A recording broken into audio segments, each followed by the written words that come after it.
Cristiano Ronaldo আল নাসর ছাড়বেন শোনা যাচ্ছে অনেক দিন ধরেই।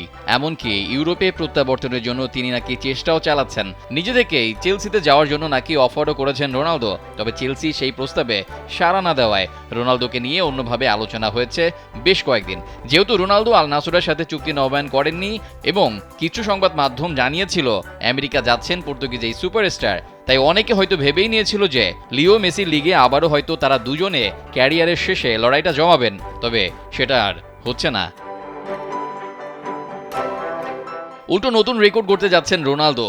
সৌদি প্রো লিগের ক্লাব আল নাসরের সঙ্গে তার চুক্তি নবায়নের মাধ্যমে ফুটবল ইতিহাসে সর্বোচ্চ বেতনভোগী খেলোয়াড় হিসেবে নিজের অবস্থান ধরে রাখতে চলেছেন এই পর্তুগিজ তারকা, এমনটাই দাবি সৌদির কিছু গণমাধ্যমের।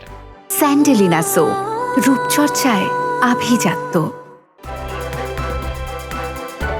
2023 সালে সৌদি প্রো লিগে যোগ দেওয়ার পর থেকেই রোনালদো ফুটবলে নতুন এক অধ্যায় শুরু করেন।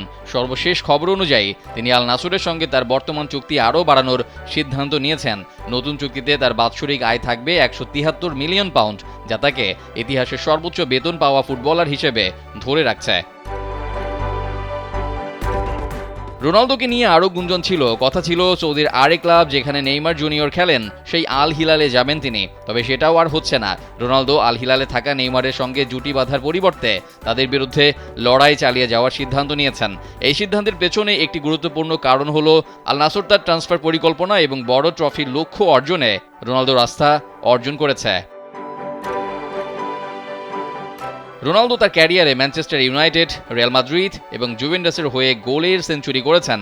আল নাসরের হয়ে এখন পর্যন্ত 90 ম্যাচে 81টি গোল করেছেন রনো। তার বয়স 39 হলেও পারফরমেন্সের ধারাবাহিকতা অটুট রেখেছেন।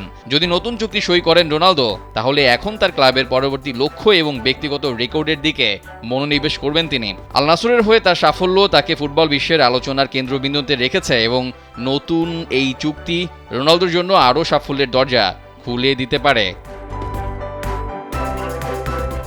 রেজাউল করিম, কালবেলা।